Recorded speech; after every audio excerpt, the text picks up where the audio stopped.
Assalamualaikum warahmatullahi wabarakatuh. Halo Sobat Balapmania, selamat datang kembali ke channel 35 Saputra. Di video kali ini admin akan membahas tentang tes pramusim MotoGP untuk musim 2024. Tes pramusim MotoGP kali ini menurut admin menjadi hal yang sangat menarik dan banyak dinanti oleh Sobat Balapmania dan juga GP Mania. Karena selain dari rider baru dari kelas Moto2 yang naik ke MotoGP, juga perpindahan rider dari tim satu ke tim lainnya, juga yang menjadi sorotan adalah Marc Marquez yang pada musim 2024 nanti akan menggunakan motor dari pabrikan Ducati. Yap, benar sekali sob, Marc Marquez tidak pernah terpikirkan oleh admin. Mungkin sobat-sobat Balapmania juga banyak yang tidak sampai berpikir kalau Marc Marquez akan pindah ke pabrikan lain. Admin saja berpikir Marc Marquez ini akan bertahan sampai pensiun di Repsol Honda. Tapi nyatanya di musim 2024 Marc Marquez pindah ke pabrikan Ducati, tepatnya di tim Gresini. Tapi kalau di tahun 2024 Marc Marquez tidak pindah ke pabrikan Ducati, bisa jadi tahun 2023 tahun terakhir Marc Marquez balap di MotoGP, alias dia bisa pensiun. Karena apa sob? Karena beberapa tahun ini seperti yang kita tahu pabrikan Honda tidak kompetitif, kalah dari motor pabrikan Eropa, kalah dari Ducati, kalah dari KTM, sampai kalah dari Aprilia. Wah, kacau kan? Padahal semenjak Marc Marquez bergabung dengan tim Repsol Honda, pabrikan Honda ini sangat dikdaya. Bahkan mereka berhasil meraih 6 kali gelar juara dunia, yaitu di tahun 2013, 2014, 2016, 2017, 2018, dan 2019. Marc Marquez bergabung dengan tim Repsol Honda terhitung dari tahun 2013, berarti sudah 11 tahun kebersamaan Marc Marquez bersama dengan pabrikan sayap tunggal di tahun 2023 ini. Dan akhirnya pada tahun 2024 Marc Marquez memutuskan tidak melanjutkan kebersamaannya dengan pabrikan sayap tunggal. Selama ini admin tidak pernah berpikir bakal melihat Marc Marquez menunggangi motor dari pabrikan lain selain motor dari pabrikan sayap tunggal. Tapi ternyata sob, di akhir tahun 2023 ini, tepatnya pada saat tes pramusim di Valencia, Spanyol, akhirnya admin bisa melihat Marc Marquez menunggangi motor dari pabrikan lain yang kita tahu sekali motor ini sedang mendominasi di kategori MotoGP, apalagi kalau bukan motor Ducati. Yap, luar biasa sekali motor Ducati. Akhir-akhir ini beberapa tahun ini sangat mendominasi di kelas MotoGP. Untuk motor dari pabrikan Jepang memang akhir-akhir ini sedang melempem, karena pabrikan Jepang juga cuma tinggal Yamaha sama Honda ya di MotoGP. Suzuki sudah tidak ada, yang ada lagi pabrikan Eropa saja, yang sekarang juga memang pabrikan Eropa ini motor-motornya sedang dikdayanya sob. Ada KTM, Aprilia, terus ya Ducati. Ini luar biasa, mereka mengalahkan motor dari pabrikan Jepang yang sebelumnya pabrikan Jepang ini mendominasi di kelas MotoGP.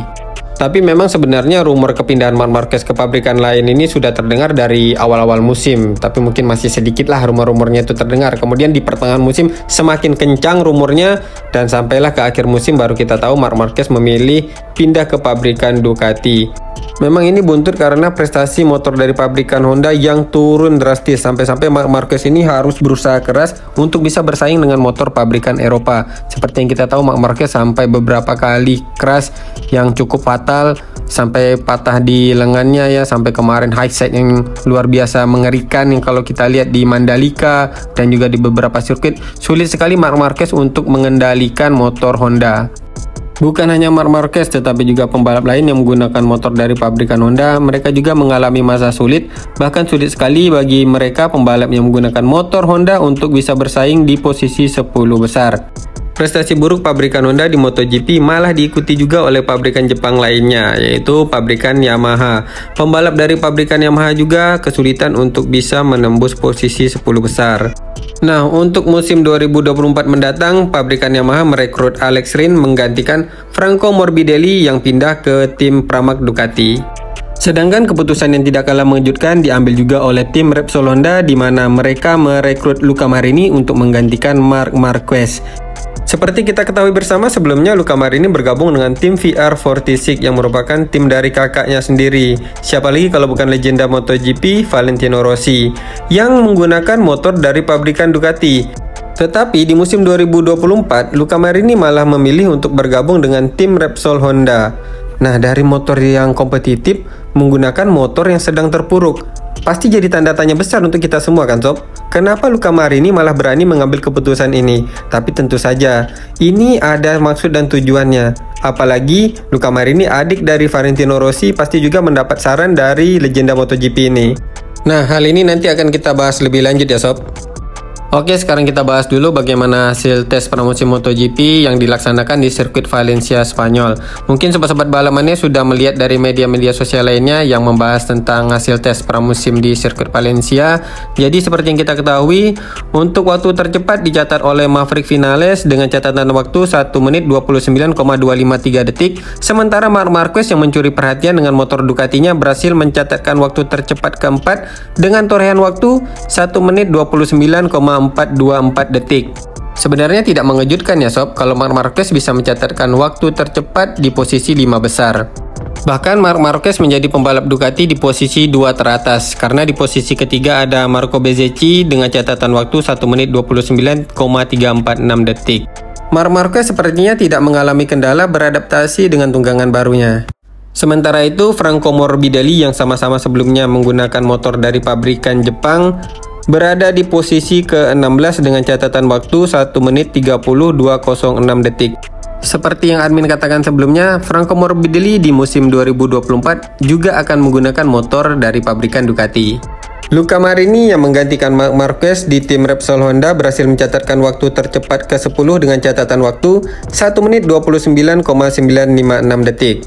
Sedangkan Francesco Bagnaia yang menjadi juara dunia MotoGP pada musim 2023 berhasil mencatatkan waktu tercepat ke-11 dengan catatan waktu 1 menit 29,970 detik.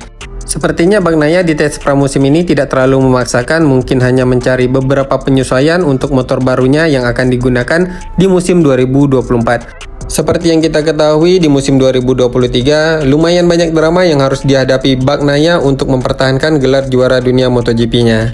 Sampai-sampai pertarungan untuk memperebutkan gelar juara dunia MotoGP tahun 2023 harus ditentukan pada seri terakhir. Jadi tentu saja hal itu banyak sekali menguras tenaga dan pikiran dari Francesco Bagnaia.